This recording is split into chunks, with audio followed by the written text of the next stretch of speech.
Parte 2. Una casa de fe. Abril de 1830 a abril de 1836. Organizaos, preparad todo lo que fuere necesario y estableced una casa, sí, una casa de oración, una casa de ayuno, una casa de fe, una casa de instrucción, una casa de gloria, una casa de orden, una casa de Dios. Doctrina y Convenios, capítulo 88, versículo 119.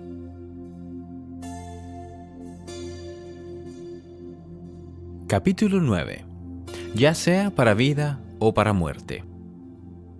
Al domingo siguiente de haberse organizado la iglesia, Oliver predicó a la familia Whitmer y a sus amigos en Fayette. Muchos de ellos habían apoyado la traducción del Libro de Mormón, pero aún no se habían unido a la iglesia. Cuando Oliver terminó de hablar, 6 personas le pidieron que los bautizara en un lago cercano. A medida que se unían más personas a la nueva iglesia, más agobiaba a José la inmensidad del mandato del Señor de llevar el Evangelio al mundo. Había publicado el Libro de Mormón y organizado la Iglesia del Señor, pero el libro no se estaba vendiendo bien, y quienes deseaban bautizarse eran en su mayoría sus amigos y familiares. Y José todavía tenía mucho que aprender sobre el cielo y la tierra. Con frecuencia, las personas que se unían a la iglesia venían en busca de los dones del Espíritu y otros milagros sobre los cuales leían en el Nuevo Testamento.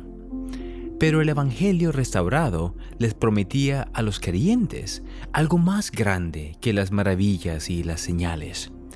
Benjamín, un sabio profeta y rey del Libro de Mormón, había enseñado que si las personas se sometían al Santo Espíritu, podrían despojarse de su naturaleza pecaminosa y hacerse santos por medio de la expiación de Jesucristo.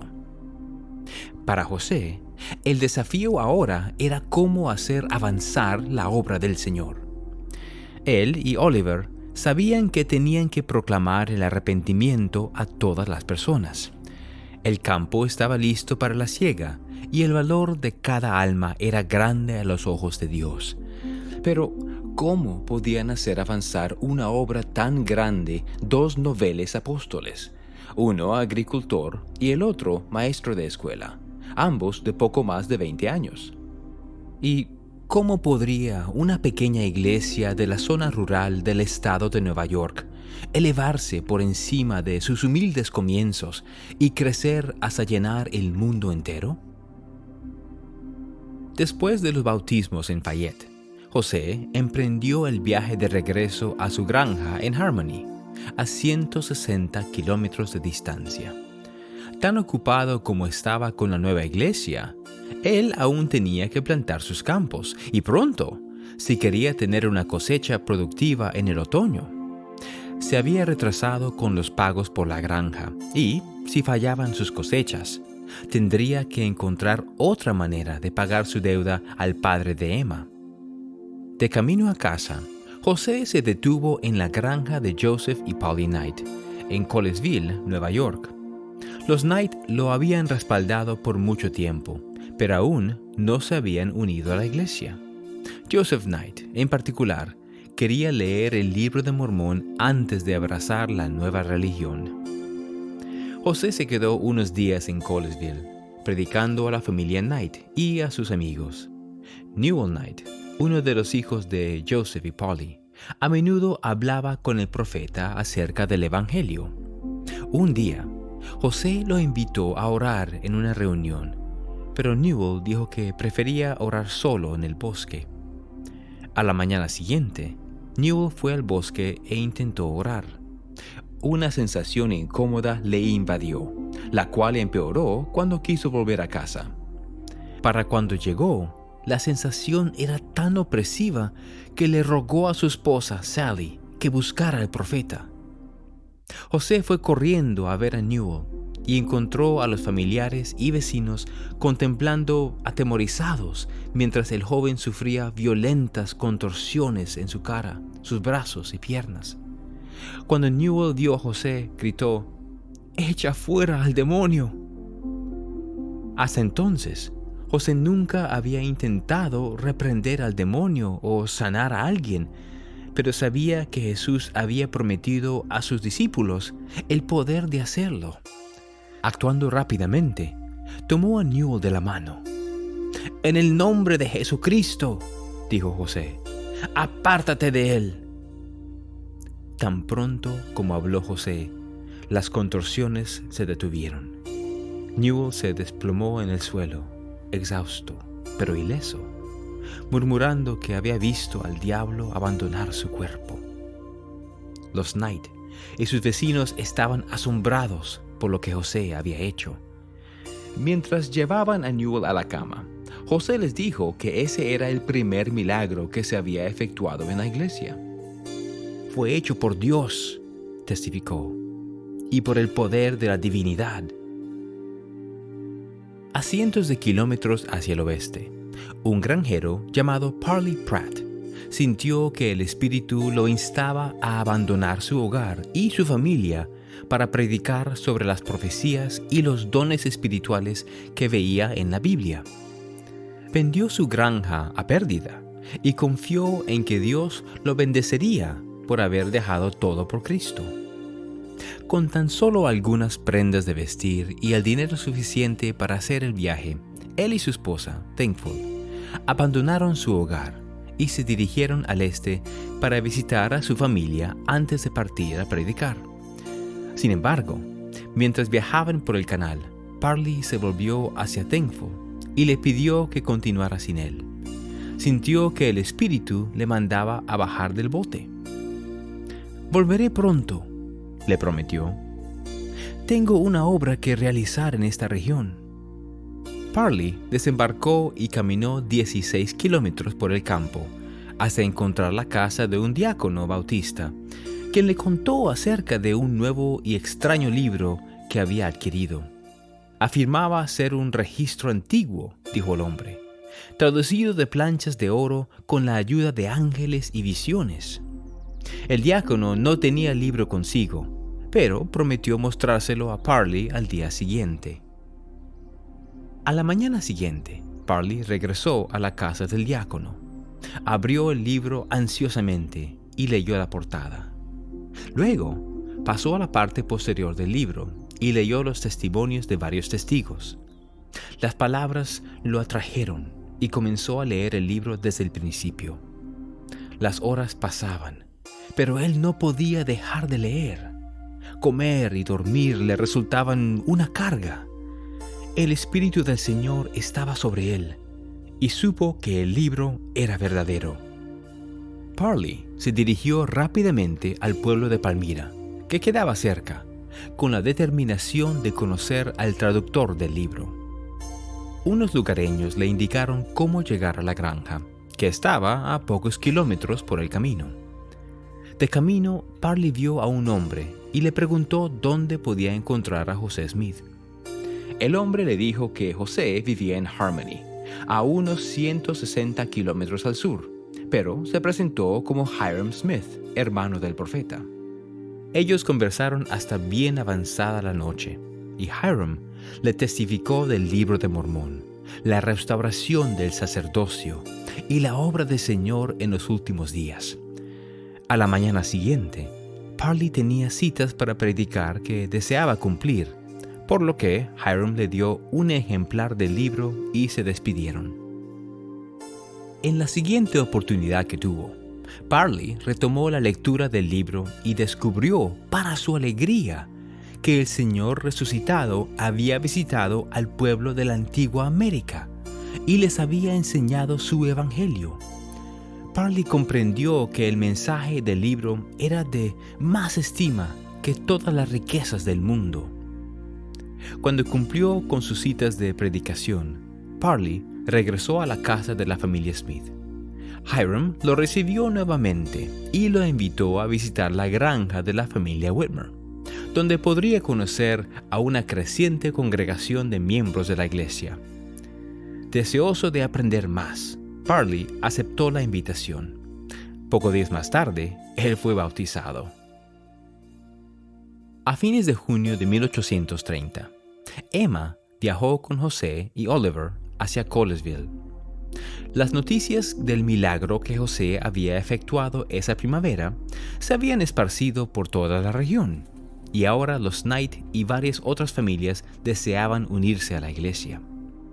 Emma también estaba lista para su bautismo. Al igual que los Knight, ella creía en el Evangelio restaurado y en el llamamiento profético de su esposo, pero todavía no se había unido a la iglesia. Después de llegar a Colesville, José trabajó con otras personas, construyendo un dique en un arroyo cercano para poder llevar a cabo una reunión bautismal al día siguiente. Sin embargo, cuando llegó la mañana, descubrieron que alguien había destruido el dique durante la noche para evitar que se efectuaran los bautismos. Decepcionados, llevaron a cabo una reunión dominical en su lugar y Oliver predicó sobre el bautismo y el Espíritu Santo. Después del sermón, un ministro local y algunos miembros de su congregación interrumpieron la reunión e intentaron arrastrar afuera a uno de los creyentes. Emma estaba bien familiarizada con la violencia de quienes se oponían a José y su mensaje. Algunas personas lo tildaban de fraude y lo acusaban de tratar de sacar provecho de sus seguidores. Otros se burlaban de los creyentes y los llamaban mormonitas. Al día siguiente, Emma y los demás regresaron al río temprano para evitar problemas y repararon el dique. Una vez que el agua era suficientemente profunda, Oliver entró en el estanque y bautizó a Emma, a Joseph y Polly Knight y a otras 10 personas. Durante los bautismos, algunos hombres se mantuvieron a lo largo de la orilla, a poca distancia, interrumpiendo con sus burlas a los creyentes. Emma y los demás trataron de ignorarlos, pero cuando el grupo regresó a la granja de la familia Knight, esos hombres los siguieron, vociferando amenazas contra el profeta por el camino. En la casa de la familia Knight, José y Oliver querían confirmar a las mujeres y los hombres recién bautizados, pero el grupo de agitadores que estaban afuera se convirtió en un ruidoso populacho de unas 50 personas. Temiendo ser atacados, los creyentes huyeron a una casa vecina, con la esperanza de terminar las confirmaciones en paz. Pero antes de que pudieran llevar a cabo las ordenanzas, un alguacil arrestó a José y lo llevó a la cárcel por causar un alboroto en la comunidad al predicar el libro de Mormón. José pasó la noche bajo custodia, sin saber si el populacho lo capturaría y llevaría a cabo sus amenazas.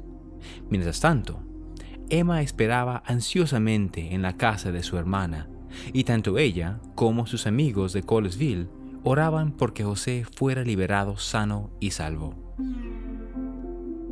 Durante los 2 días siguientes, José fue juzgado en la corte y fue absuelto, solo para ser arrestado y juzgado nuevamente por cargos similares.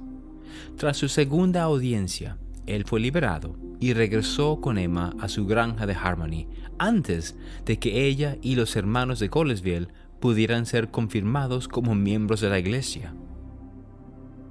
De vuelta en casa, José empezó nuevamente a trabajar en su granja, pero el Señor le dio una nueva revelación sobre cómo debía utilizar su tiempo. «Porque dedicarás todo tu servicio a Sión», declaró el Señor. «Mas para los trabajos temporales no tendrás fuerza, porque este no es tu llamamiento». Se le dijo a José que plantara sus campos y luego partiera para confirmar a los nuevos miembros de Nueva York. La revelación creó muchas incertidumbres en la vida de Emma. ¿Cómo se ganarían la vida si José dedicaba todo su tiempo a los santos? ¿Y qué haría ella mientras él estuviera fuera, sirviendo a la iglesia? ¿Debía quedarse ella en casa? ¿O el Señor quería que fuera con él? Y si esto era lo que él deseaba, cuál sería la función de ella en la iglesia. Conociendo el deseo que Emma tenía de recibir guía, el Señor le habló en una revelación dada por medio de José. El Señor le perdonó sus pecados y la llamó dama elegida. Le mandó que fuera con José en sus viajes y le prometió: serás ordenada por su mano para explicar las Escrituras y para exhortar a la iglesia. También calmó sus temores sobre sus finanzas. No tienes por qué temer, le aseguró, porque tu marido te sustentará. Luego, el Señor le indicó que hiciera una selección de himnos sagrados para la iglesia, porque mi alma se deleita en el canto del corazón. Poco después de la revelación, José y Emma viajaron a Colesville, donde Emma y los santos de allí fueron confirmados finalmente. Al recibir los nuevos miembros el don del Espíritu Santo, el Espíritu del Señor llenó la habitación. Todos se regocijaron y alabaron a Dios. Más tarde ese verano, José y Emma pagaron la totalidad de su granja con la ayuda de amigos y se mudaron a Fayette para que José pudiera dedicar más tiempo a la iglesia. Sin embargo, al llegar allí, se enteraron de que Hiram Page, uno de los 8 testigos, había empezado a buscar revelaciones para la iglesia a través de lo que él pensaba que era una piedra de vidente. Muchos santos, entre ellos Oliver y algunos miembros de la familia Whitmer, creían que esas revelaciones provenían de Dios. José sabía que estaba enfrentando una crisis. Las revelaciones de Hiram imitaban el lenguaje de las Escrituras, hablaban del establecimiento de Sion y de la organización de la iglesia, pero a veces contradecían el Nuevo Testamento y las verdades que el Señor había revelado por medio de José. Sin saber cómo proceder, José se quedó levantado una noche orando, suplicando por guía. Había experimentado oposición antes, pero no de sus amigos. Se actuaba demasiado enérgicamente contra las revelaciones de Hiram. Podía ofender a quienes creían en ellas o desalentar a los santos fieles de buscar revelación por sí mismos. Pero si no condenaba las revelaciones falsas, podían socavar la autoridad de la palabra del Señor y dividir a los santos. Después de muchas horas sin dormir, José recibió una revelación dirigida a Oliver. Nadie será nombrado para recibir mandamientos y revelaciones en esta iglesia, sino mi siervo José Smith, declaró el Señor, porque es preciso que todas las cosas se hagan con orden y de común acuerdo en la iglesia. El Señor le indicó a Oliver que le enseñara este principio a Hiram. Luego, la revelación llamó a Oliver a viajar casi 1,600 kilómetros hasta la frontera occidental de los Estados Unidos para predicar el Evangelio restaurado a los indios americanos, quienes eran un remanente de la casa de Israel. El Señor dijo que la ciudad de Sion se edificaría cerca de esos pueblos, haciéndose eco de la promesa del Libro de Mormón de que Dios establecería la Nueva Jerusalén en el continente americano antes de la segunda venida de Cristo. No identificaba la ubicación exacta de la ciudad, pero prometía revelar esa información en un momento posterior. Unos días más tarde, en una conferencia de la iglesia, los santos renunciaron a las revelaciones de Hiram y sostuvieron unánimemente a José como el único que podía recibir revelación para la iglesia. El Señor llamó a Peter Whitmer, hijo, a Ziba Peterson y a Parley Pratt para que se unieran a Oliver en la misión al oeste. Emma y otras mujeres, mientras tanto, comenzaron a hacer ropa para los misioneros. Trabajando largas horas, hilaron lana en hilos, con los cuales tejieron telas y cosieron la tela a mano, pieza por pieza. Parley había regresado recientemente a Fayette con Thankful después de compartir el Evangelio con ella y con otros miembros de su familia. Cuando él partió hacia el oeste, Thankful se mudó con Mary Whitmer, quien con gusto la recibió en su casa. De camino a Missouri, Parley planeó llevar a los otros misioneros al estado de Ohio, donde vivía su antiguo pastor Sidney Rigdon. Parley confiaba que él estaría interesado en su mensaje. Ese mismo verano, en un pueblo a 2 días de camino de Fayette, Rhoda Green encontró a Samuel Smith, el hermano del profeta, en la puerta de su casa.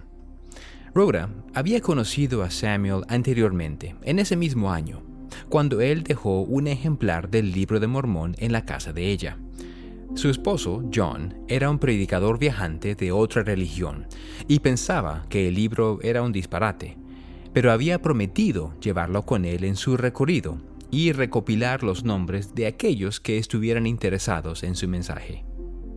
Rhoda invitó a Samuel a entrar y le dijo que nadie había mostrado interés en el Libro de Mormón hasta ese momento. «Tendrá que llevarse el libro», le dijo. «El señor Green no parece querer comprarlo». Samuel tomó el Libro de Mormón y se volvía para marcharse cuando Rhoda mencionó que ella lo había leído y que le había gustado. Samuel hizo una pausa. «Le daré este libro», le dijo, devolviéndole el ejemplar. «El Espíritu de Dios me prohíbe que me lo lleve». Rhoda se sintió profundamente emocionada al tomar de nuevo el libro. «Pídele a Dios que le dé un testimonio de la veracidad de la obra», dijo Samuel, «y sentirá una sensación de ardor en su pecho, lo cual es el Espíritu de Dios».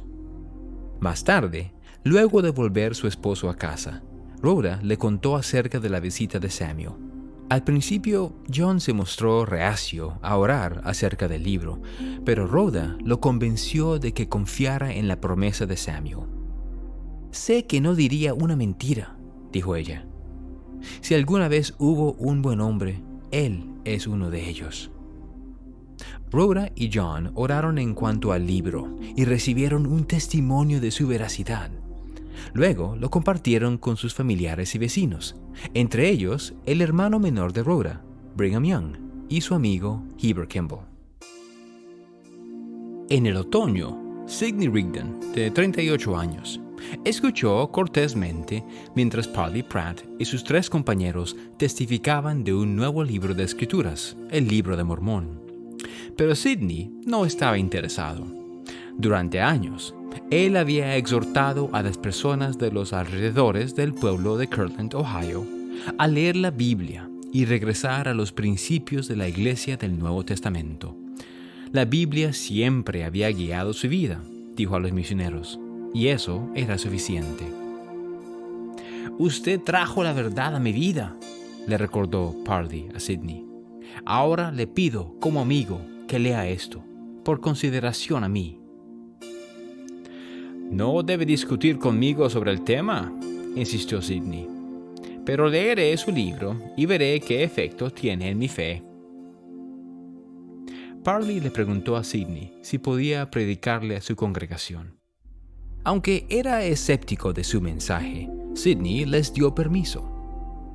Luego que los misioneros se fueron, Sidney leyó partes del libro y descubrió que no podía desecharlo. Para cuando Parley y Oliver le predicaron a su congregación, él no tenía deseos de advertir a nadie en contra del libro. Cuando se levantó para hablar al final de la reunión, citó la Biblia. «Examinadlo todo», dijo, «y retened lo bueno». Pero Sidney seguía sin saber qué hacer. Aceptar el Libro de Mormón significaría perder su empleo como pastor. Tenía una buena congregación y le proporcionaban una vida cómoda a él, a su esposa Phoebe y a sus 6 hijos. Algunas personas de la congregación incluso estaban construyendo una casa para ellos. ¿Podía realmente pedirle a su familia que se alejara de la comodidad de la que disfrutaban? Sidney oró hasta que una sensación de paz descansó sobre él. Sabía que el Libro de Mormón era verdadero. «No me lo reveló carne ni sangre», exclamó, «sino mi Padre que está en los cielos». Sidney compartió sus sentimientos con Phoebe. «Querida», le dijo, Una vez me seguiste hacia la pobreza. ¿Estás dispuesta a volver a hacer lo mismo? He considerado el precio, respondió ella. Es mi deseo hacer la voluntad de Dios, ya sea para vida o para muerte. Capítulo 10. Congregados. En el otoño de 1830, no lejos de Kirtland, Lucy Morley, de 15 años, terminó su trabajo doméstico habitual y se sentó junto a su empleadora, Abigail Daniels. Mientras Abigail trabajaba en su telar, moviendo la lanzadera de un lado al otro a través de los hilos entrecruzados, Lucy enrollaba el hilo en carretes delgados. La tela que tejían sería para la madre de Lucy, a cambio de los servicios de Lucy en la casa de la familia Daniels. Con muchos niños bajo su techo y sin hijas adolescentes, Abigail dependía de Lucy para que le ayudara a mantener a su familia limpia y alimentada. Mientras las dos trabajaban lado a lado, oyeron un golpe en la puerta. ¡Adelante!, exclamó Abigail. Levantando la vista de su carrete, Lucy vio a 3 hombres entrar a la habitación. Eran desconocidos, pero estaban bien vestidos y parecían amigables. Los 3 parecían ser unos años más jóvenes que Abigail, que tenía poco más de 30 años. Lucy se puso de pie y trajo más sillas a la habitación. Cuando los hombres se sentaron, ella tomó sus sombreros y volvió a su asiento. Los hombres se presentaron como Oliver Cowdery, Parley Pratt y Ziba Peterson, predicadores de Nueva York que cruzaban la ciudad rumbo al oeste. Dijeron que el Señor había restaurado su verdadero evangelio al amigo de ellos, un profeta llamado José Smith. Mientras ellos hablaban, Lucy atendía en silencio su trabajo. Los hombres hablaron acerca de ángeles y de un conjunto de planchas de oro que el profeta había traducido por revelación. Testificaron que Dios los había enviado en su misión de predicar el Evangelio por última vez antes de la segunda venida de Jesucristo. Cuando terminaron su mensaje, el ruido rítmico del telar de Abigail se detuvo y la mujer dio media vuelta en su banco. «No quiero que se enseñe ninguna de sus condenables doctrinas en mi casa», dijo, agitando furiosa la lanzadera ante sus caras. Los hombres trataron de persuadirla, testificando que su mensaje era verdadero, pero Abigail les ordenó que se fueran, diciendo que no quería que contaminaran a sus hijos con doctrina falsa. Los hombres le preguntaron si al menos les daría de comer. Tenían hambre y no habían comido en todo el día. «No pueden comer nada en mi casa», contestó Abigail bruscamente. «¿No alimento a impostores?» De repente, Lucy habló, horrorizada de que Abigail les hablara a los siervos de Dios de forma tan grosera. «Mi padre vive a 1,5 kilómetros de aquí», dijo. «Él nunca rechaza a nadie que llegue hambriento hasta su puerta. Vayan allí y se les alimentará y atenderá». Lucy recogió sus sombreros, siguió a los misioneros afuera y les mostró cómo llegar hasta la casa de sus padres. Los hombres le dieron las gracias y comenzaron a caminar. «Que Dios la bendiga», dijeron. Después de que los hombres se perdieron de vista, Lucy regresó a la casa. Abigail estaba en su telar otra vez, pasando la lanzadera de un lado al otro. «Espero que te sientas mejor ahora», le dijo a Lucy, claramente irritada. «Sí, me siento bien», respondió Lucy. Como había prometido Lucy, los 3 misioneros hallaron una comida abundante en la casa de la familia Morley. Sus padres, Isaac y Lucy, eran miembros de la congregación de Sidney Rigdon y creían que los seguidores de Cristo debían compartir sus bienes y propiedades unos con otros como una gran familia. Siguiendo el ejemplo de los santos del Nuevo Testamento, que trataban de tener en común todas las cosas, habían abierto su extensa granja a otras familias que deseaban vivir juntas y poner en práctica sus creencias, apartados del mundo competitivo y a menudo egoísta que los rodeaba. Esa noche, los misioneros enseñaron a la familia Morley y a sus amigos. Las familias respondieron al mensaje de los misioneros de prepararse para el regreso del Salvador y su reinado milenario, y alrededor de la medianoche, 17 personas se bautizaron. En los días que siguieron, más de 50 personas de toda Kirtland se congregaron en las reuniones de los misioneros y pidieron unirse a la iglesia. Muchos de ellos vivían en la granja de los Morley, entre ellos Pete, un esclavo liberado cuya madre había venido de África Occidental. Incluso Abigail Daniels, que había rechazado a los misioneros tan rápidamente, abrazó su mensaje después de que ella y su esposo los escucharon predicar. A medida que la iglesia crecía en Ohio, particularmente entre los seguidores de Sidney, Oliver le informaba las buenas noticias a José. Cada día más personas pedían escuchar su mensaje. «Aquí hay una considerable demanda de libros», escribió, «y desearía que enviaras 500». Sin embargo, aunque estaba contento con su éxito en Ohio, Oliver sabía que el Señor los había llamado a predicar a los indios americanos que vivían más allá de la frontera occidental de los Estados Unidos. Él y los demás misioneros pronto abandonaron Kirtland, llevándose consigo a un nuevo converso llamado Frederick Williams. Frederick era médico y con 43 años era el hombre de más edad de la compañía. Al dirigirse hacia el oeste, a fines del otoño de 1830, recorrieron fatigosamente praderas y pequeñas colinas nevadas. Se detuvieron brevemente para predicarles a los indios Wyandot en el centro de Ohio, antes de reservar un pasaje en un barco de vapor con destino a Missouri, el estado más occidental de la nación. Los misioneros avanzaron a ritmo constante por el río hasta que el hielo les bloqueó el paso. Sin inmutarse, desembarcaron y caminaron cientos de kilómetros a lo largo de la orilla congelada del río. Para entonces, la nieve que había caído era espesa y profunda, por lo que era más difícil viajar por las amplias praderas. A veces, los vientos que cruzaban el paisaje parecían lo suficientemente penetrantes como para quitarles la piel de la cara. Mientras los misioneros viajaban hacia el oeste, Sidney viajó hacia el este con su amigo Edward Partridge, un fabricante de sombreros de 37 años, perteneciente a su congregación.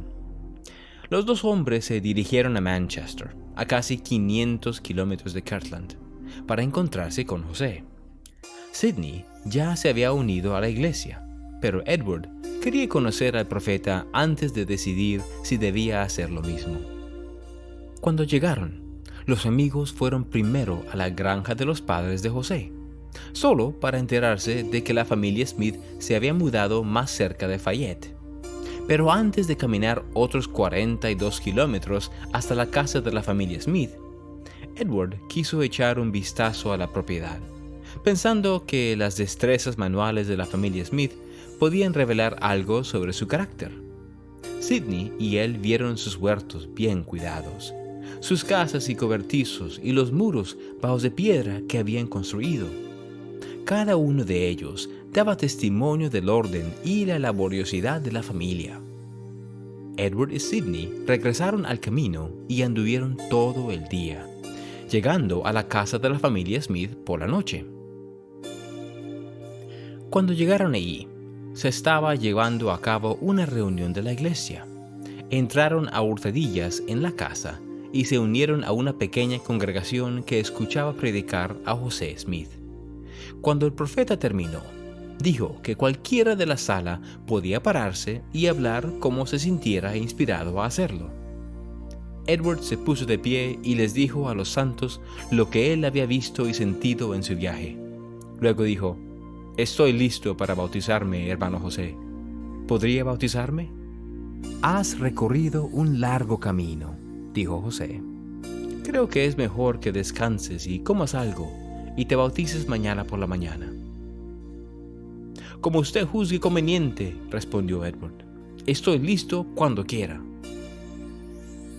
Antes de que el bautismo tuviera lugar, José recibió una revelación en la que se llamaba a Edward a predicar y a prepararse para el día en que Cristo vendría a su templo.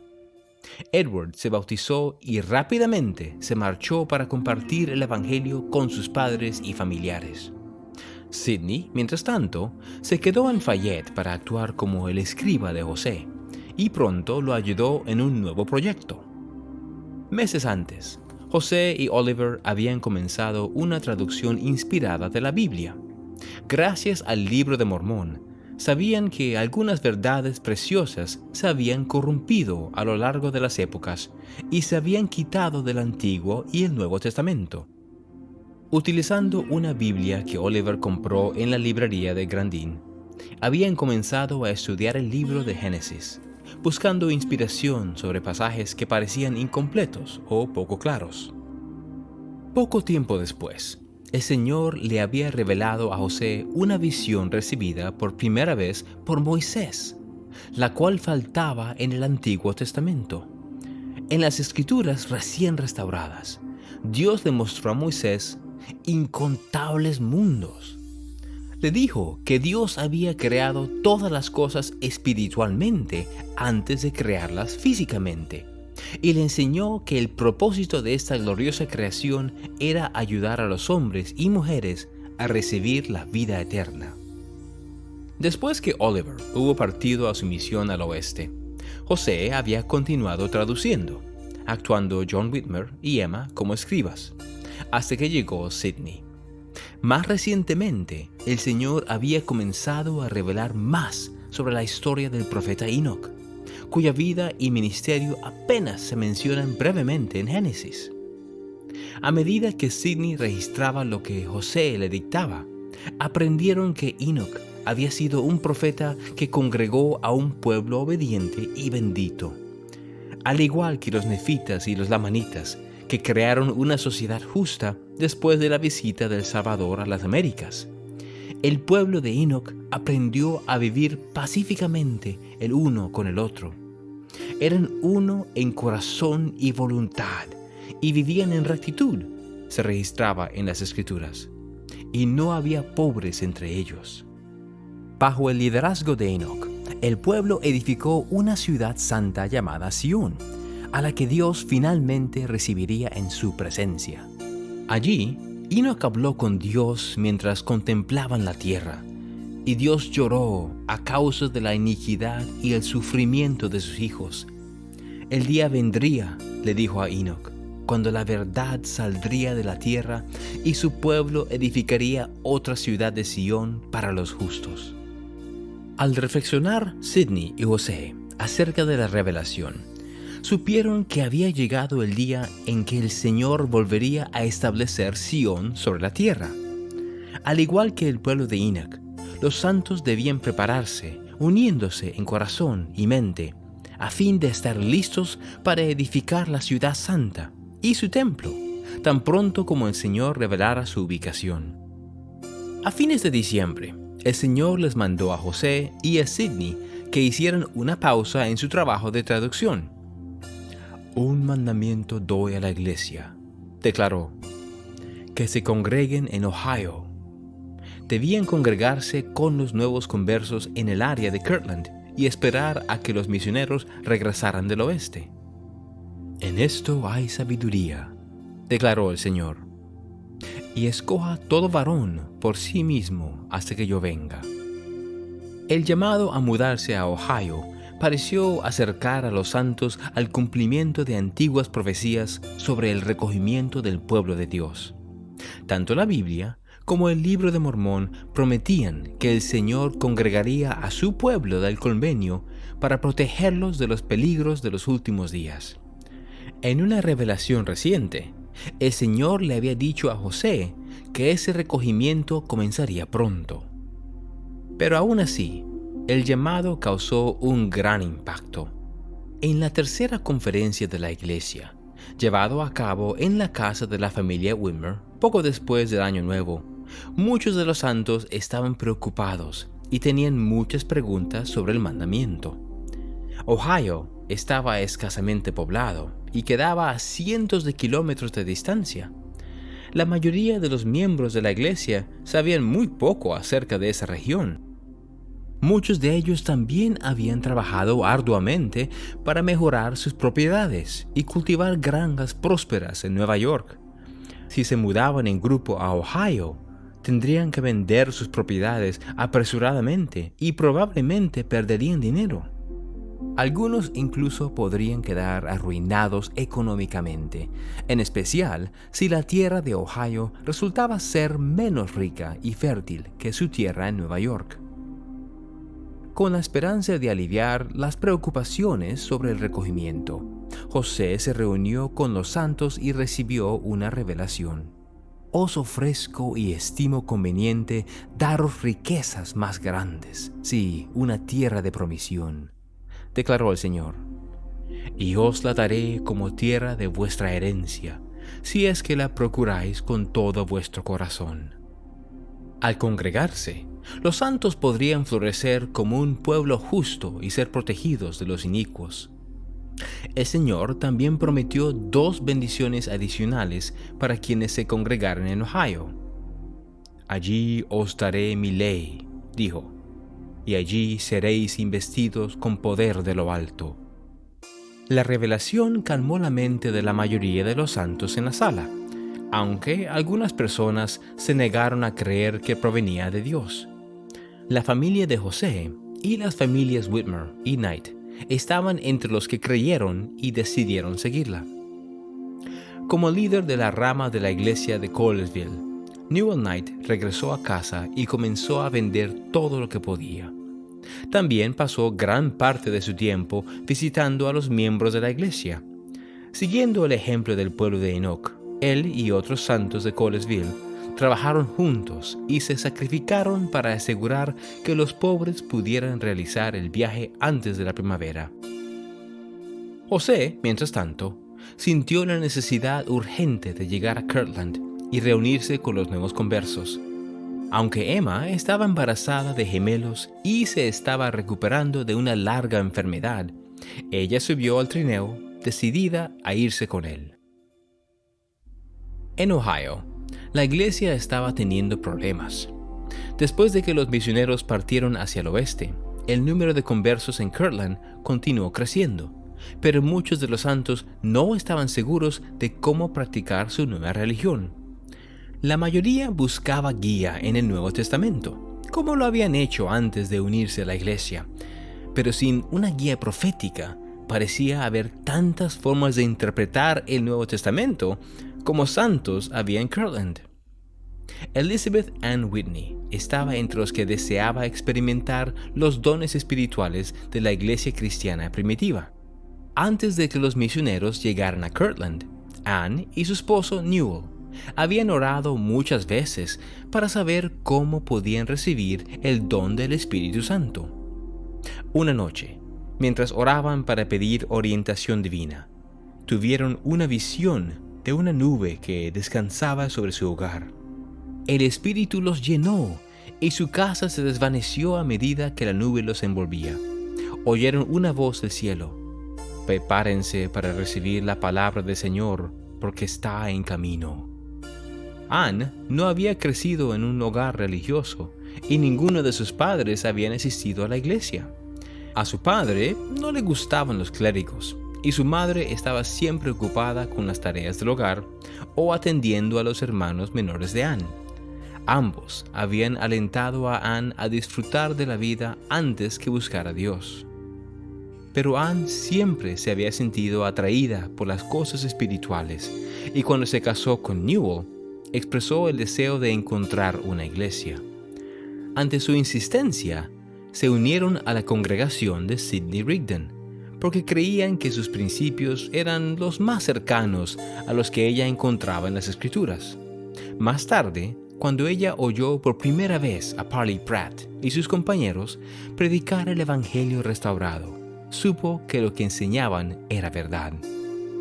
Ann se unió a la iglesia y se regocijó con su nueva religión, pero las diferentes maneras en las que las personas la practicaban la confundieron. Sus amigos Isaac y Lucy Morley continuaron invitando a las personas a vivir en su granja y a compartir sus recursos. Leman Copley, quien era un propietario de una gran granja en el este de Kirtland, continuó aferrándose a algunas enseñanzas que aprendió en el tiempo que vivió entre los Tembladores, una comunidad religiosa que tenía un asentamiento cerca de allí. Algunos de los santos de Kirtland llevaron sus creencias a extremos disparatados, deleitándose en lo que consideraban dones del espíritu. Varias personas afirmaban tener visiones que no podían explicar. Otros creían que el Espíritu Santo los hacía escurrirse o deslizarse por el suelo. Un hombre daba vueltas por las habitaciones o se mecía desde las vigas del techo cada vez que creía sentir el espíritu. Otro actuaba como un mono babuino. Al ver este comportamiento, algunos conversos se desanimaron y abandonaron la nueva iglesia. Ann y Newell continuaron orando, seguros de que el Señor les mostraría el camino a seguir. El 4 de febrero de 1831 llegó un trineo a la tienda que Newell poseía y operaba en Kirtland. Un hombre de 25 años se bajó del trineo, entró en la tienda dando saltitos y extendió la mano por encima del mostrador. «Newell K. Whitney», exclamó, «usted es el hombre». Newell le estrechó la mano.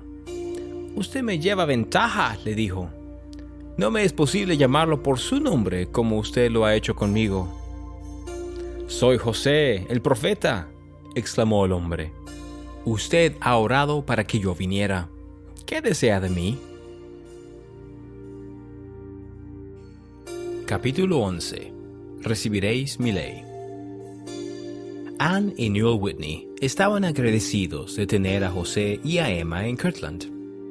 Aunque el matrimonio Whitney tenía 3 niños pequeños y una tía vivía con ellos, invitaron al matrimonio Smith a quedarse en su casa hasta que encontraran un lugar propio. Como Emma estaba muy avanzada en su embarazo, Ann y Newell se mudaron a una habitación en el piso de arriba para que ella y José pudieran tener la habitación de la planta baja. Después de establecerse en la casa de la familia Whitmer, José comenzó a visitar a los nuevos conversos. Kirtland estaba conformada por un pequeño grupo de casas y tiendas en una colina al sur de la tienda de la familia Whitney. Un pequeño arroyo corría a lo largo de la ciudad, proporcionando energía a los molinos y vertía sus aguas en un río más grande hacia el norte. Alrededor de 1000 personas vivían allí. Al visitar José a los miembros de la iglesia, vio su entusiasmo por los dones espirituales y su deseo sincero de regir sus vidas conforme al modelo de los santos del Nuevo Testamento. El mismo José amaba los dones del Espíritu y sabía que cumplían una función en la iglesia restaurada, pero le preocupaba que algunos santos de Kirtland se extralimitaran al ir en pos de ellos. Comprendió que tenían un trabajo serio por delante. Los santos de Kirtland ya constituían más de la mitad de la membresía de la iglesia, pero estaba claro que necesitaban instrucciones adicionales del Señor. A unos 1300 kilómetros hacia el oeste, Oliver y los otros misioneros llegaron a la pequeña ciudad de Independence, en el condado de Jackson, Missouri, en la frontera occidental de los Estados Unidos. Encontraron alojamiento y trabajo para mantenerse y luego hicieron planes para visitar a los indios Delaware que vivían en la región, a pocos kilómetros al oeste de la ciudad. Los Delaware se habían mudado recientemente a la región después de haber sido expulsados de sus tierras debido a las políticas del gobierno de los Estados Unidos concernientes a la deportación de los indios. Su líder, Kik-Thawanund, era un anciano que había luchado durante más de 25 años para mantener unido a su pueblo mientras los colonos y las Fuerzas Armadas de los Estados Unidos los empujaban hacia el oeste. En un frío día de enero de 1831, Oliver y Parley partieron para reunirse con Kik-Thawanund. Lo encontraron sentado junto a una fogata en el medio de una gran cabaña en el asentamiento de los Delaware. El jefe les estrechó la mano cálidamente y les hizo señas para que se sentaran sobre las mandas. Luego, sus esposas colocaron una bandeja de hojalata llena de frijoles y maíz humeantes frente a los misioneros, y ellos comieron con una cuchara de madera. Con la ayuda de un intérprete, Oliver y Parley hablaron con Kiktawanund acerca del Libro de Mormón y le pidieron la oportunidad de compartir su mensaje con su consejo gobernante. Normalmente, Kiktawanund se oponía a permitir que misioneros le hablaran a su pueblo, pero les dijo que lo pensaría y les haría saber su decisión pronto. Los misioneros regresaron a su cabaña a la mañana siguiente, y después de conversar unos momentos, el jefe convocó a su consejo e invitó a los misioneros a hablarles. Dándoles las gracias, Oliver miró a los rostros de su público. Hemos viajado por extensiones despobladas, hemos cruzado ríos anchos y profundos, y hemos andado con dificultad por entre nieves profundas, dijo, para comunicarles un gran conocimiento que recientemente ha llegado a nuestros oídos y corazones. Él les presentó el Libro de Mormón como una historia de los antepasados de los indios americanos. El libro fue escrito en planchas de oro, explicó, y fue transmitido de padres a hijos durante muchas épocas y generaciones. Contó de qué manera Dios le había ayudado a José a encontrar y traducir las planchas para que sus escritos pudieran publicarse y compartirse con todas las personas, entre ellas los indios. Al concluir sus palabras, Oliver le entregó un Libro de Mormón a Kiktawanund y esperó mientras éste y el consejo lo examinaban. Nos sentimos realmente agradecidos a nuestros amigos blancos que han llegado tan lejos y que se han tomado tantas molestias para darnos buenas noticias, dijo el anciano. Y especialmente esas nuevas noticias sobre el libro de nuestros antepasados. Pero explicó que el severo clima invernal había sido duro con su pueblo. Sus refugios eran deficientes y sus animales estaban muriendo. Tenían que construir casas y vallas y preparar granjas para la primavera. Por ahora no estaban listos para recibir misioneros. Construiremos una casa para el consejo y nos reuniremos, prometió Kiktawanund. Y nos leerán y nos enseñarán más sobre el libro de nuestros padres y la voluntad del Gran Espíritu. Unas semanas más tarde, José recibió un informe de Oliver. Después de describir la visita de los misioneros a Kiktawanund, Oliver admitió que aún no estaba seguro de si los Delaware aceptarían el Libro de Mormón. No estoy seguro de cómo resultará este asunto con esa tribu, escribió. José se mantuvo optimista acerca de la misión entre los indios, aun cuando volvió su atención al fortalecimiento de la iglesia en Kirtland. Poco después de reunirse con los santos de allí, recibió una revelación para ellos. Por vuestra oración de fe recibiréis mi ley, prometió nuevamente el Señor, para que sepáis cómo gobernar mi iglesia y poner todas las cosas en orden delante de mí. Por su estudio de la Biblia, José sabía que Dios le había dado una ley a Moisés mientras éste conducía a su pueblo a la tierra prometida. También sabía que Jesucristo había venido a la tierra y había aclarado el significado de su ley durante todo su ministerio. Ahora, él revelaría la ley una vez más a su pueblo del convenio. En la nueva revelación, el Señor elogió a Edward Partridge por su corazón puro y lo llamó a ser el primer obispo de la iglesia. El Señor no describió los deberes de un obispo en detalle, pero dijo que Edward debía dedicar su tiempo completamente a la iglesia y ayudar a los santos a obedecer la ley que el Señor les daría. Una semana más tarde, el 9 de febrero, Edward se reunió con José y con otros élderes de la iglesia para orar a fin de recibir la ley. Los élderes hicieron una serie de preguntas a José con respecto a la ley, y el Señor reveló respuestas a través de él. Algunas de esas respuestas repetían verdades conocidas, afirmando los principios de los 10 mandamientos y las enseñanzas de Jesús. Otras les dieron a los santos nuevas perspectivas sobre cómo guardar los mandamientos y ayudar a quienes los transgredían. El Señor también dio mandamientos para ayudar a los santos a llegar a ser como el pueblo de Enoc.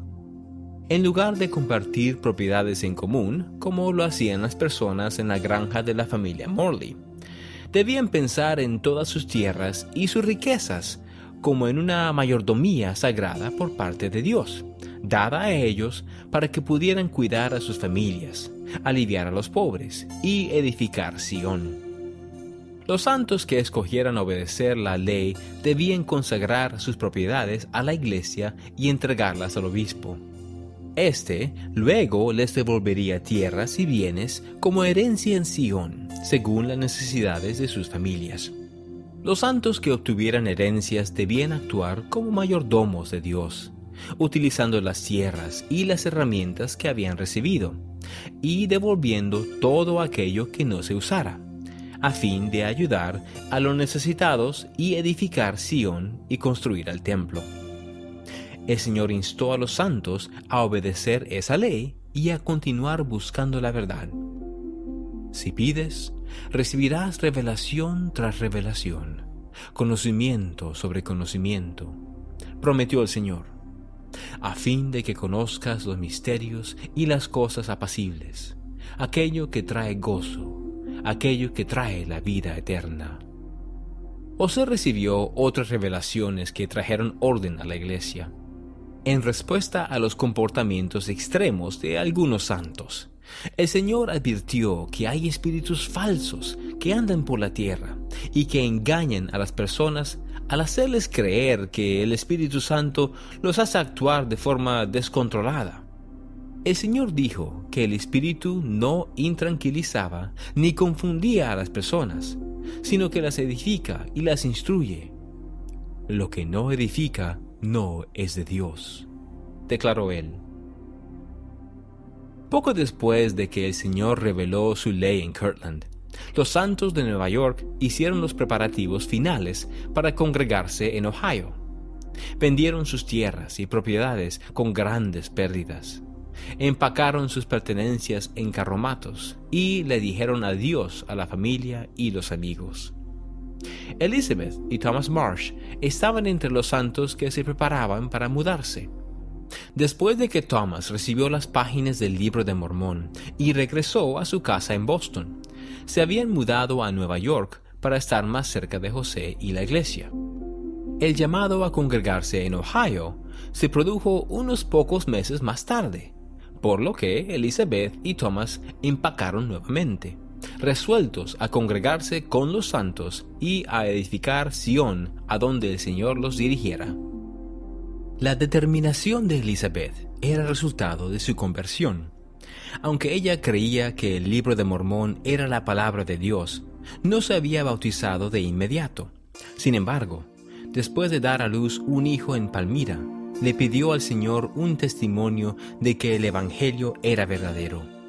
Poco tiempo después, recibió el testimonio que buscaba y se unió a la iglesia, no queriendo negar lo que sabía y sintiéndose lista para ayudar en la obra. Se ha producido un gran cambio en mí, tanto en el cuerpo como en la mente, le escribió Elizabeth a la hermana de Thomas poco antes de partir hacia Ohio. Siento el deseo de estar agradecida por lo que he recibido y de buscar aún más. En la misma carta, Tomás compartió las noticias sobre el recogimiento. El Señor llama a todos a que se arrepientan, declaró, y se congreguen en Ohio rápidamente. No sabía si los santos iban a Ohio a edificar Sion o si se estaban preparando para una mudanza más importante en el futuro. Pero no importaba. Si el Señor les mandaba congregarse en Missouri o incluso en las montañas rocosas, a unos 1,600 kilómetros más allá de la frontera occidental de la nación, Él estaba listo para partir. No sabemos nada de los que debemos hacer, a menos que se nos revele, le explicó a su hermana. Pero esto sí sabemos. se edificará una ciudad en la tierra prometida. Con la ley del Señor revelada y los santos de Nueva York congregándose en Ohio, José y Sidney reanudaron la traducción inspirada de la Biblia. Pasaron del relato de Enoch a la historia del patriarca Abraham, a quien el Señor prometió hacer padre de muchas naciones. El Señor no reveló grandes cambios en el texto, pero cuando José leyó la historia de Abraham, reflexionó mucho acerca de la vida del patriarca. ¿Por qué no había condenado el Señor a Abraham y a otros patriarcas del Antiguo Testamento por haberse casado con varias esposas? Una práctica que aborrecían los lectores de la Biblia en Estados Unidos. El Libro de Mormón brindaba una respuesta.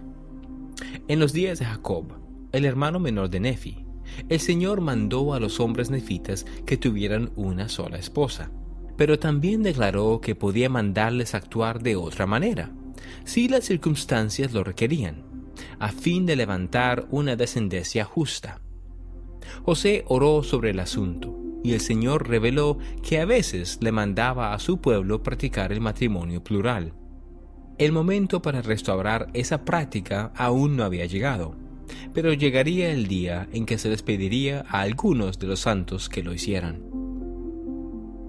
El terreno todavía estaba frío cuando el primer grupo de santos partió de Nueva York. El segundo grupo, en la que iban Lucy Smith y unas 80 personas más, partió poco después. Ellos reservaron pasajes en una barcaza que los llevaría a un gran lago al oeste. En el lago abordarían un barco de vapor que los llevaría a un puerto cerca de Kirtland. Desde allí viajarían por tierra para el tramo final de su viaje de casi 500 kilómetros. Al principio, el viaje transcurrió sin problemas, pero a mitad de camino hacia el lago, una esclusa rota del canal detuvo al grupo de Lucy en la orilla. Como no habían planeado la demora, muchas personas no habían llevado suficiente alimento. El hambre y la ansiedad sobre el recogimiento provocaron que algunos de ellos se quejaran. «Sean pacientes y dejen de murmurar», les dijo Lucy. «No tengo duda alguna de que la mano del Señor nos protegerá». A la mañana siguiente, los obreros repararon el canal y los santos comenzaron a moverse nuevamente. Llegaron al lago unos días más tarde, pero, para su decepción, una gruesa capa de hielo bloqueaba el puerto, impidiéndoles avanzar. La compañía tenía la esperanza de alquilar una casa en la ciudad mientras esperaban, pero solo encontraron una habitación grande para compartir. Afortunadamente, Lucy se encontró con un capitán de barco de vapor que conocía a su hermano e hizo arreglos para que su grupo se subiera al barco de él mientras esperaban a que el hielo se quebrara. En el barco, los santos parecían desanimados. Muchos estaban hambrientos y todos estaban mojados y con frío.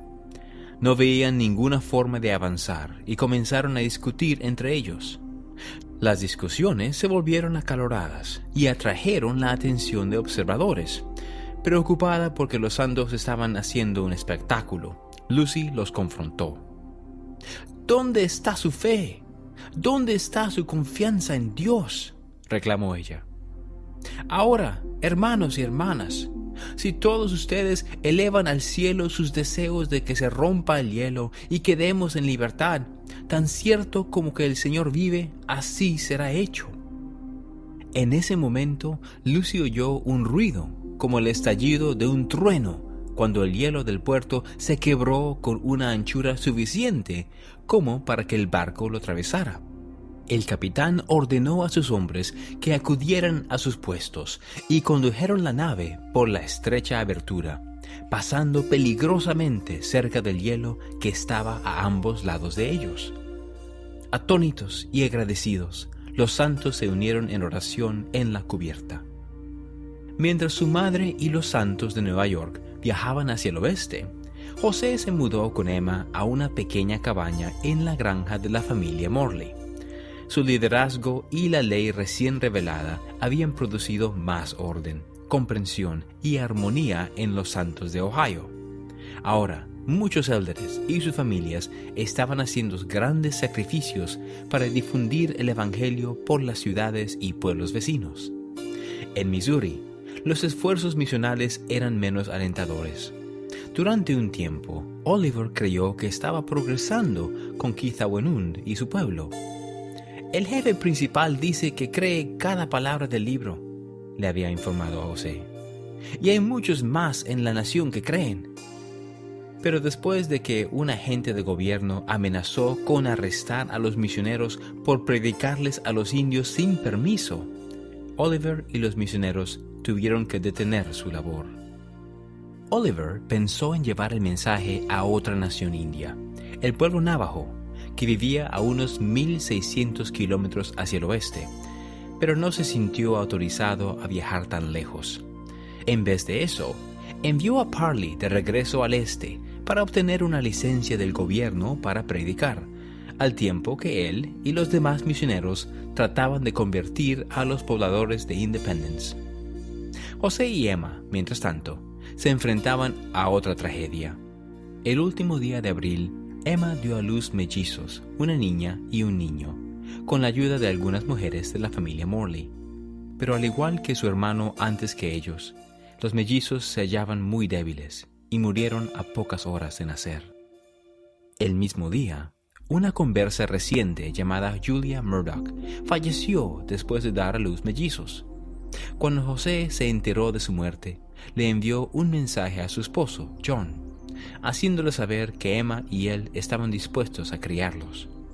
Con el corazón roto por la pérdida y sin poder hacerse cargo de los recién nacidos, John aceptó la oferta. José y Emma se llenaron de alegría y dieron la bienvenida a los bebés a su casa. Y cuando la madre de José llegó sana y salva desde Nueva York, pudo acunar a sus nuevos nietos en sus brazos. Capítulo 12. Tras mucha tribulación. En la primavera de 1831, Emily Partridge, de 7 años, vivía en un pueblo al noreste de Kirtland, junto con sus padres, Edward y Lydia, y 4 hermanas. Tenía una linda casa de madera con una habitación grande y 2 dormitorios en la planta baja. Arriba había un dormitorio, otra habitación grande y un ropero donde guardaban la ropa. En el sótano había una cocina y una bodega para vegetales, tan oscura que asustaba a Emily. Afuera, el gran patio de los Partridge le brindaba a Emily un lugar para jugar y explorar. Tenían un jardín de flores y árboles frutales, un granero y un terreno en donde su padre planeaba construir una casa aún más bonita algún día. La tienda de sombreros de su padre también estaba cerca. Debajo del mostrador de la tienda, ella siempre podía encontrar cintas de colores vivos y otros tesoros. Todo el edificio estaba lleno de herramientas y máquinas que su padre utilizaba para teñir telas y pieles y darles forma para convertirlas en sombreros para sus clientes. Ahora que su padre era obispo de la iglesia, ya no pasaba mucho tiempo haciendo sombreros. Él tenía que ayudar a establecerse en casas y a encontrar trabajo a los santos que se congregaban en Ohio desde Nueva York. Entre los recién llegados se encontraban la familia Knight y su rama de la iglesia proveniente de Colesville. Sabiendo que Laman Copley tenía una granja de gran tamaño a unos 32 kilómetros al noreste de Kirtland, la cual había acordado consagrar al Señor, el padre de Emily envió a los santos a establecerse allí. Algunos de los santos de Nueva York llegaron a Ohio con sarampión y, dado a que a menudo se alojaban en la casa de la familia Partridge, no pasó mucho tiempo antes de que Emily y sus hermanas presentaran fiebre alta y erupciones en la piel. Emily se recuperó al poco tiempo, pero su hermana de 11 años, Elisa, contrajo neumonía. En poco tiempo, sus padres observaban impotentes cómo su respiración se hacía más trabajosa y su fiebre se elevaba. Mientras la familia cuidaba a Elisa, su padre asistió a una importante conferencia de la iglesia en una escuela cerca de la granja de la familia Morley. Estuvo fuera varios días y al regresar le dijo a su familia que tenía que marcharse nuevamente. José había recibido una revelación que decía que la conferencia siguiente se llevaría a cabo en Missouri. Varios líderes de la iglesia, entre ellos el padre de Emily, fueron llamados a ir allí lo antes posible. Muchas personas comenzaron a hacer planes para el viaje. En la revelación, el Señor llamó a Missouri la tierra de la herencia de los santos, haciendo eco de las descripciones bíblicas de una tierra prometida en la que fluye leche y miel. Allí los santos habrían de edificar la ciudad de Sion. El padre de Emily no estaba deseoso de dejar a su familia. Elisa todavía estaba enferma y podía morir durante su ausencia. Emily podía ver que su madre también estaba preocupada, aun cuando Lydia Partridge estaba muy comprometida con la causa de Sion. No estaba acostumbrada a que la dejaran sola para cuidar de las niñas y de la casa. Ella parecía saber que sus pruebas solo estaban comenzando. Polly Knight estaba enferma cuando ella y los santos de Colesville se instalaron en la tierra de Leman Copley. La granja tenía unas 300 hectáreas de tierra de excelente calidad y ofrecía suficiente espacio para que muchas familias construyeran casas, graneros y tiendas. Allí, la familia Knight podría comenzar de nuevo y practicar su nueva religión en paz, aunque a muchos les preocupaba que Polly no estaría mucho más tiempo con ellos. El esposo y los hijos de Polly trabajaron rápidamente, construyendo cercas y plantando campos para mejorar el terreno. José y el obispo Partridge también alentaron a los santos de Colesville a consagrar sus propiedades de acuerdo con la ley del Señor. Sin embargo, después de que el asentamiento comenzó a tomar forma, Leman se retiró de la iglesia y les dijo a los santos de Colesville que salieran de su propiedad. Sin otro lugar a donde ir, los santos expulsados le pidieron a José que buscara la guía del Señor para ellos. «Iréis a las regiones del oeste», les dijo el Señor, «a la tierra de Missouri». Ahora que sabían que Sion sería en Missouri, no en Ohio, los santos de Colesville entendieron que estarían entre los primeros miembros de la iglesia en establecerse allí. Comenzaron a prepararse para el viaje y, unas 2 semanas después de la revelación, Polly y el resto de la rama abandonaron el área de Kirtland y abordaron las barcazas que los llevarían al oeste. Al navegar Polly y su familia corriente abajo, su mayor deseo era poner un pie en Sion antes de que ella falleciera. Ella tenía 55 años y su salud se estaba deteriorando. Durante la travesía, su hijo Newell ya había bajado a tierra a fin de comprar madera para un ataúd en caso de que muriera antes de llegar a Missouri. Pero Polly estaba decidida a no ser enterrada en ningún otro lugar que no fuera Sion. Poco después de la partida de los santos de Colesville, el profeta, Sidney y Edward Partridge se dirigieron a Missouri junto con varios élderes de la iglesia. Viajaron principalmente por tierra, predicando el evangelio por el camino y hablando de sus esperanzas en cuanto a Sion. José hablaba con optimismo acerca de la iglesia en Independence. Les dijo a algunos de los élderes que Oliver y los demás misioneros estaban seguros de haber edificado una rama fuerte de la iglesia allí, como lo habían hecho en Kirtland. Algunos de los élderes lo tomaron como una profecía. A medida que se acercaban al condado de Jackson, los hombres admiraron la llanura suavemente ondulada que los rodeaba. Contando con tal abundancia de tierras para que los santos se diseminaran, Missouri parecía ser el lugar ideal para Sion. E Independence, gracias a su proximidad a un gran río y a las tierras indias, podía ser el lugar perfecto para congregar al pueblo del convenio de Dios. Pero cuando llegaron al poblado, los élderes quedaron poco impresionados por lo que vieron. Ezra Booth, un ex ministro que se había unido a la iglesia después de ver a José sanar el brazo paralizado de una mujer, pensó que la región parecía inhóspita y sin explotar. Tenía un juzgado, algunas tiendas, varias casas de troncos y poco más. Los misioneros habían bautizado a solo un puñado de personas de la zona, por lo que la rama no era tan fuerte como José había esperado. Sintiéndose engañados, Ezra y otros más comenzaron a cuestionar los dones proféticos de José. José también estaba decepcionado. Fayette y Kirtland eran pueblos pequeños, pero Independence era poco más que un mísero puesto de comercio en medio de la nada. El poblado era un punto de partida para los caminos que se dirigían hacia el oeste, por lo que atraía a los cazadores de pieles y conductores de carromatos, así como a granjeros y pequeños empresarios. José había conocido personas de la mayoría de esos oficios durante toda su vida, pero descubrió que los hombres de Independence eran especialmente impíos y rudos. Además, los agentes del gobierno de la ciudad desconfiaban de los misioneros y probablemente harían difícil, si no imposible, la predicación a los indios. Desanimado, José llevó sus preocupaciones al Señor. ¿Cuándo florecerá el desierto como una rosa?, preguntó. ¿Cuándo será edificada Sión en su gloria? ¿Y en dónde estará tu templo? El 20 de julio, 6 días después de su llegada, las oraciones de José fueron contestadas.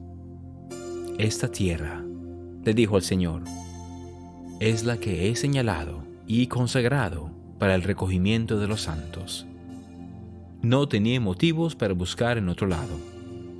Esta es la tierra prometida, declaró, y el sitio para la ciudad de Sión. Los santos debían comprar tanta tierra como fuera posible, construir casas y implantar campos.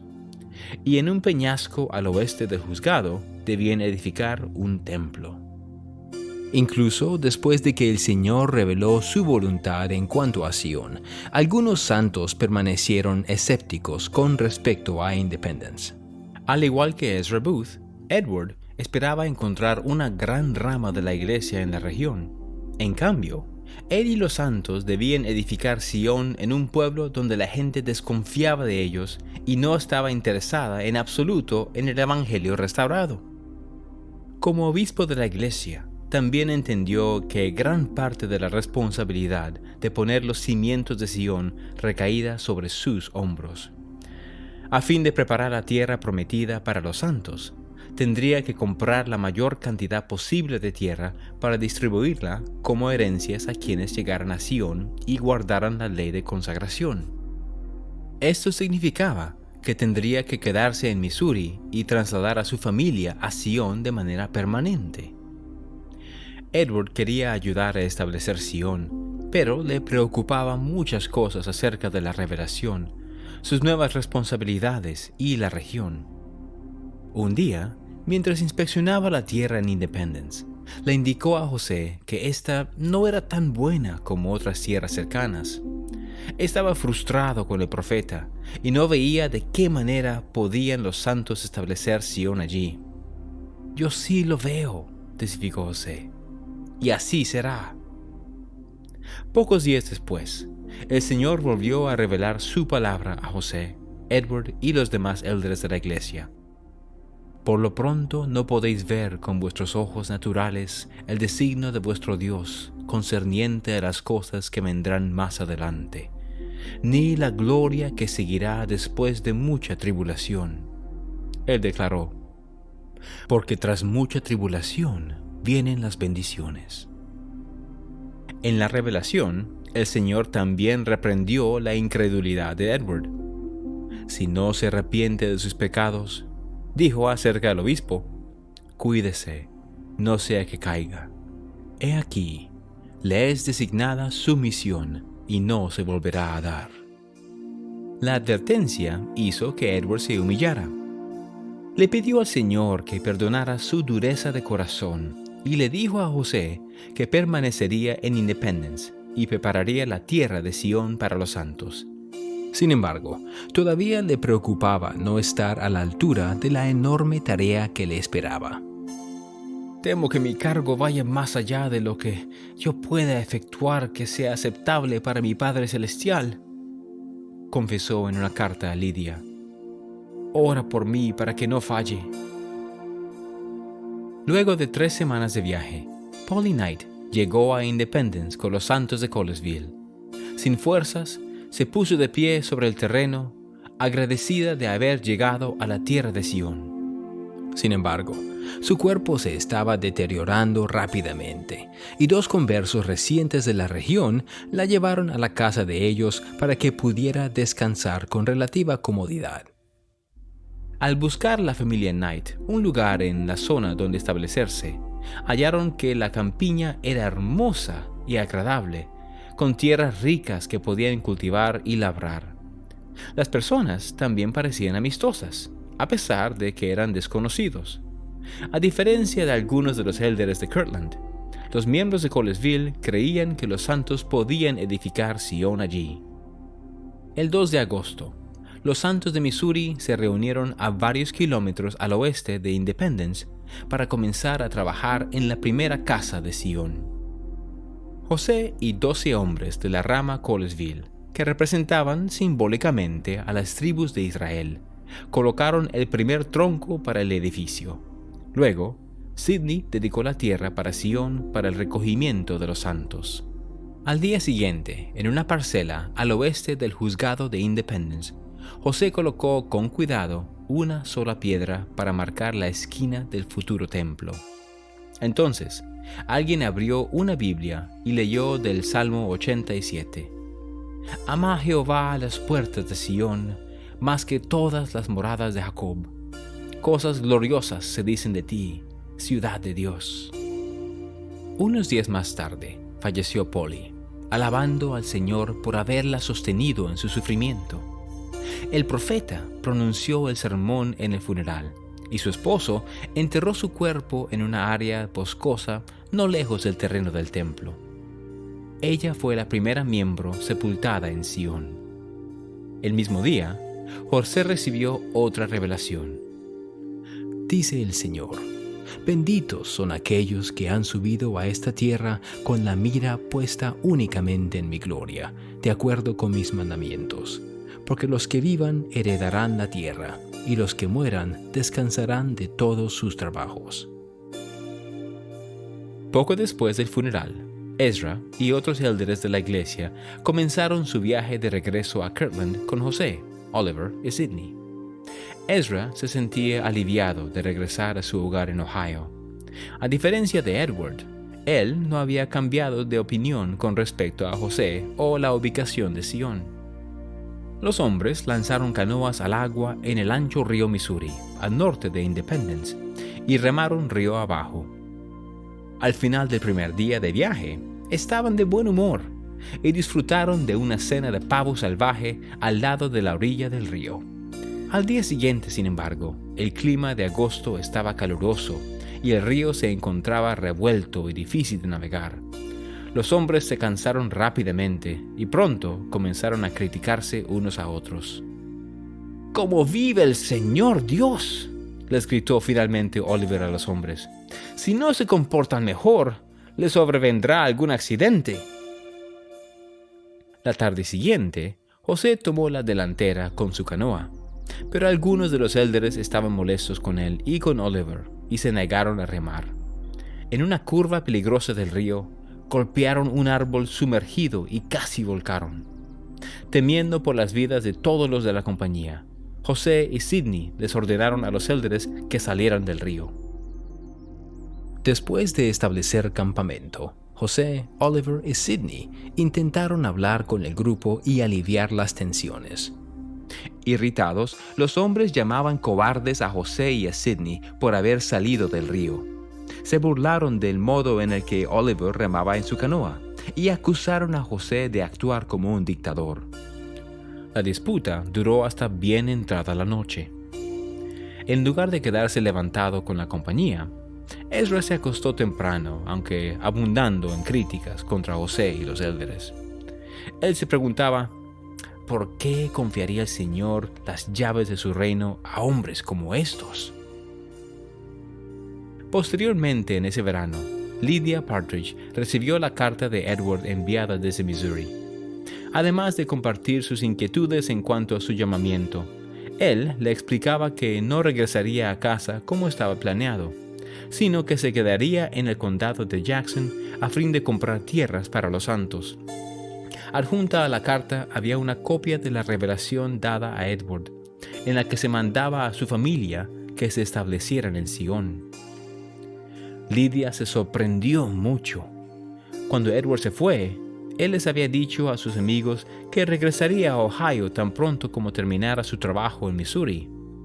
Ahora, con tantas responsabilidades en Sion, no estaba seguro de si podría regresar para ayudar a Lydia y las niñas a hacer el viaje. Sin embargo, él sabía que otras familias de Ohio se mudarían a Sion ese otoño, entre ellos sus consejeros del obispado. También lo harían Sidney Gilbert, un comerciante de Kirtland, y William Phelps, un impresor, quienes establecerían negocios para la iglesia en Sion. «Probablemente será mejor que vengas con ellos», le escribió él. Sabiendo que Independence ofrecía pocos lujos, Edward también le dio a Lydia una larga lista de cosas para empacar y cosas para dejar atrás. «Tendremos que sufrir», le advirtió, «y por algún tiempo tendremos muchas privaciones aquí, a las que tú y yo no estamos acostumbrados». Lydia inició los preparativos para la mudanza. Las niñas estaban ahora lo suficientemente sanas como para viajar, y ella hizo arreglos para hacer el viaje con las familias Gilbert y Phelps. Al vender las propiedades de la familia, sus vecinos expresaron incredulidad de que ella y Edward abandonaran su hermoso hogar y su próspero negocio para seguir a un joven profeta al desierto. Lydia no deseaba darle la espalda al mandato del Señor de edificar Sion. Sabía que el abandonar su hermosa casa sería una prueba, pero creía que sería un honor ayudar a poner los cimientos de la ciudad de Dios. Capítulo 13. El don ha vuelto. Cuando José regresó a Kirtland a fines de agosto de 1831, la tensión aún persistía entre él y algunos de los élderes que lo habían acompañado a Independence. Luego de la discusión a orillas del río Missouri, José y la mayoría de los élderes que viajaban con él se humillaron, confesaron sus pecados y buscaron el perdón. A la mañana siguiente, el Señor los había perdonado y les había ofrecido consuelo y aliento. «Por cuanto os habéis humillado ante mí», había dicho, «vuestras son las bendiciones del reino». Otros élderes, entre ellos Ezra Booth, no prestaron atención a la revelación ni resolvieron sus diferencias con José. Cuando Ezra regresó a Kirtland, continuó criticando a José y quejándose de sus acciones en la misión. Pronto, una conferencia de los santos revocó la licencia para predicar de Ezra, y él comenzó a escribir cartas mordaces a sus amigos en las que atacaba el carácter de José. El Señor reprendió esos ataques a principios de septiembre y pidió a los élderes que dejaran de condenar los errores de José y de criticarlos sin causa. «Él ha pecado», reconoció el Señor, «mas de cierto os digo que yo, el Señor, perdono los pecados de aquellos que los confiesan ante mí y pidan perdón». Él exhortó a los santos a perdonar también. «Yo, el Señor, perdonaré a quien sea mi voluntad perdonar», declaró, «mas a vosotros os he requerido perdonar a todos los hombres». También instó a los santos a hacer el bien y edificar Sion, en lugar de permitir que sus desacuerdos los dividieran. «No os canséis de hacer lo bueno, porque estáis poniendo los cimientos de una gran obra», les recordó. «El Señor requiere el corazón y una mente bien dispuesta, y los de buena voluntad y los obedientes comerán de la abundancia de la tierra de Sion en estos postreros días». Antes de concluir sus palabras, el Señor llamó a algunos miembros de la iglesia a vender sus propiedades e ir a Missouri. Sin embargo, la mayoría de los santos debían quedarse en Ohio y continuar compartiendo el evangelio allí. «Porque yo, el Señor», le dijo a José, deseo retener una firme posesión en la tierra de Kirtland por el periodo de 5 años. Elizabeth March escuchaba con entusiasmo cuando los élderes que regresaban a Ohio describían la tierra de Sion. Ellos hablaban de una tierra negra y profunda, de praderas sinuosas tan extensas como el océano, y de un río turbulento que parecía tener vida propia. Aunque tenían muy pocas cosas buenas que decir sobre los habitantes de Missouri, muchos de los élderes que regresaban se sentían optimistas en cuanto al futuro de Sion. Al escribirle a su cuñada en Boston, Elizabeth relataba todo lo que sabía sobre la tierra prometida. «Han erigido una piedra tanto para el templo como para la ciudad», le informó, «y compraron tierras en la medida en que las circunstancias lo permitieron para herencia de los fieles». El terreno del templo se encontraba en un bosque al oeste del juzgado, señaló, cumpliendo las profecías bíblicas de que el campo fértil sería considerado un bosque y que el yermo se regocijará. El esposo de Elizabeth, Thomas, todavía estaba en Missouri predicando el Evangelio, y ella esperaba que él regresara a casa en un mes más o menos. Según los élderes, la mayoría de las personas de Missouri no estaban interesadas en el mensaje que él estaba compartiendo, pero los misioneros bautizaban personas en otros lugares y los enviaban a Sion. En poco tiempo, cientos de santos se congregarían en Independence. A cientos de kilómetros al sudoeste de Kirtland, William McClellan, de 25 años, visitaba las tumbas de su esposa, Cynthia Ann, y del bebé de ambos. William y Cynthia Ann habían estado casados durante menos de 2 años, cuando ella y el bebé murieron. Como maestro de escuela, William tenía una mente rápida y un don para escribir. Pero desde que había perdido a su familia, no encontraba nada que lo consolara en sus horas de soledad. Un día, después de enseñar su clase, William oyó a 2 hombres predicar acerca del Libro de Mormón. Uno de ellos, David Whitmer, declaró que había visto un ángel que testificó que el Libro de Mormón era verdadero. El otro, Harvey Whitlock, asombró a William con el poder y la claridad de su predicación. William invitó a los hombres a que le enseñaran más, y las palabras de Harvey lo impresionaron nuevamente. «Nunca oí una predicación como esa en toda mi vida», escribió William en su diario. «La gloria de Dios parecía rodear al hombre». Deseoso de conocer a José Smith e investigar sus afirmaciones, William siguió a David y Harvey hasta Independence. Para cuando llegaron, José ya había regresado a Kirtland, pero William conoció a Edward Partridge, Martin Harris y Hiram Smith y oyó sus testimonios. También habló con otros hombres y mujeres de Sion y se maravilló del amor y la paz que vio entre ellos. Un día, mientras daba un largo paseo por el bosque, habló con Hiram sobre el Libro de Mormón y el comienzo de la iglesia.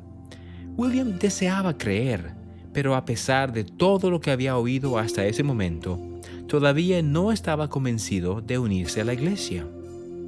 Él quería tener un testimonio de Dios de que había encontrado la verdad. Temprano a la mañana siguiente, oró para pedir guía. Reflexionando sobre su estudio del Libro de Mormón, William se dio cuenta de que éste había abierto su mente a una nueva luz. Entonces supo que era verdad y se sintió moralmente obligado a testificar de ello. Estaba seguro de haber encontrado la iglesia viviente de Jesucristo. Hiram bautizó y confirmó a William ese mismo día, y los 2 hombres partieron hacia Kirtland. Mientras predicaban por el camino, William descubrió que tenía talento para cautivar a las audiencias y debatir con los ministros. Sin embargo, cuando predicaba, a veces actuaba con arrogancia y se sentía mal cuando su jactancia alejaba el espíritu. Una vez que llegaron a Kirtland, William estaba ansioso por hablar con José. Tenía varias preguntas específicas que quería que le respondiera, pero las guardó para sí mismo, orando para que José las discerniera por su cuenta y revelara sus respuestas. William ahora no estaba seguro de dónde ir, ni qué hacer con su vida. Sin una familia, podía dedicarse por completo a la obra del Señor. Pero una parte de él quería buscar primero su propio bienestar. Esa noche, William se fue a casa con José y le pidió una revelación del Señor, como sabía que muchos otros habían hecho. José estuvo de acuerdo y, cuando el profeta recibió la revelación, William oyó al Señor responder cada una de sus preguntas. Su ansiedad dio paso al gozo. Sabía que había encontrado a un profeta de Dios. Unos días más tarde, el 1 de noviembre de 1831, José convocó a un consejo de líderes de la iglesia. Ezra Booth había publicado recientemente una carta en un periódico local en la que acusaba a José de hacer falsas profecías y ocultar sus revelaciones al público. La carta tuvo gran circulación y muchas personas comenzaron a desconfiar de los santos y su mensaje. Muchos santos también querían leer la palabra del Señor por sí mismos. Debido a que solo habían copias escritas a mano de las revelaciones que había recibido José, estas no eran muy conocidas entre la mayoría de los miembros de la iglesia. Los élderes que deseaban utilizarlas en la obra misional tenían que copiarlas a mano. Sabiendo esto, José propuso publicar las revelaciones en un libro. Confiaba en que ese libro ayudaría a los misioneros a compartir la palabra del Señor con mayor facilidad y a proporcionar a los vecinos curiosos información correcta sobre la iglesia. El consejo analizó el asunto durante horas. David Whitmer y algunos otros se opusieron a la publicación de las revelaciones, preocupados de que al hacer más públicos los planes del Señor para Sion, los santos en el condado de Jackson pudieran experimentar problemas. José y Sidney no estaban de acuerdo e insistían en que el Señor quería que la iglesia publicara sus palabras. Después de debatirlo más, el consejo acordó publicar 10,000 copias de las revelaciones como el libro de los mandamientos. Asignaron a Sidney, Oliver y William McLellin que escribiera un prefacio al libro de revelaciones y que lo presentaran al grupo más tarde ese mismo día. Los 3 hombres comenzaron a escribir de inmediato, pero cuando regresaron con un prefacio, el consejo no se sintió satisfecho con el mismo. Lo leyeron debatiendo línea por línea y le pidieron a José que procurara conocer la voluntad del Señor en cuanto a él. José oró y el Señor reveló un nuevo prefacio para el libro. Sidney registró sus palabras a medida que José las pronunciaba. En el nuevo prefacio, el Señor le mandaba a todo pueblo que escucharan su voz. Declaró que Él le había dado a José esos mandamientos para ayudar a sus hijos a aumentar su fe, confiar en Él y recibir y proclamar la plenitud de su evangelio y convenio sempiterno. También respondió a los temores de aquellos que, como David, se preocupaban por el contenido de las revelaciones. Lo que yo, el Señor, he dicho, yo lo he dicho, y no me disculpo, declaró. Y aunque pasaren los cielos y la tierra, mi palabra no pasará, sino que toda será cumplida, sea por mi propia voz o por la voz de mis siervos, es lo mismo. Después de que José pronunció las palabras del prefacio, varios miembros del consejo dijeron que estaban dispuestos a testificar de la veracidad de las revelaciones. Otros en la sala todavía se mostraban reacios a publicar las revelaciones en su condición actual. Ellos sabían que José era un profeta y sabían que las revelaciones eran verdaderas, pero les avergonzaba que la palabra del Señor les hubiera llegado filtradas a través de vocabulario limitado y la gramática indeble de José. El Señor no compartía su preocupación. En su prefacio, el Señor había testificado que las revelaciones provenían de Él y eran dadas a sus siervos en su debilidad, según su manera de hablar. Para ayudar a los hombres a saber que las revelaciones provenían de Él, dictó una nueva revelación en la que desafiaba al consejo a seleccionar al hombre más sabio de la sala para que escribiera una revelación como la que había recibido José. Si el hombre seleccionado para la tarea no podía hacerlo, todos en la sala sabrían y serían responsables de testificar que las revelaciones del Señor a José eran verdaderas, a pesar de sus imperfecciones. Tomando una pluma, William intentó escribir una revelación, confiado en su dominio del lenguaje. Sin embargo, cuando terminó, él y los demás hombres en la sala sabían que lo que había escrito no había venido del Señor. Admitieron su error y firmaron una declaración que testificaba que las revelaciones habían sido dadas al profeta mediante la inspiración de Dios. En consejo, resolvieron que José debía revisar las revelaciones y corregir aquellos errores o faltas que pudiese encontrar por el Espíritu Santo. Alrededor de esta época, Elizabeth Marsh recibió a una predicadora viajante llamada Nancy Toll en su casa de Kirtland. Nancy era una mujer pequeña y delgada, con grandes ojos que ardían con la intensidad de sus convicciones. A los 35 años, Nancy ya se había hecho una fama al predicar a grandes congregaciones de hombres y mujeres en escuelas, iglesias y reuniones al aire libre por todo Estados Unidos.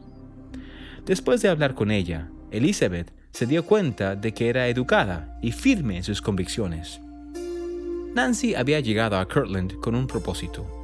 Aunque por lo general tenía una actitud abierta hacia otras iglesias cristianas, aun cuando no estuviera de acuerdo con ellas. Pero Nancy estaba segura de que los santos eran engañados. Ella quería aprender más sobre ellos para poder ayudar a otros a resistir sus enseñanzas. Elizabeth no apoyaba tal misión, pero podía entender que Nancy estuviera defendiendo lo que pensaba que era la verdad. Nancy los escuchó predicar y presenció algunos bautismos en un río cercano. Más tarde, ese mismo día, ella y Elizabeth asistieron a una reunión de confirmación con José, Sidney y otros líderes de la iglesia.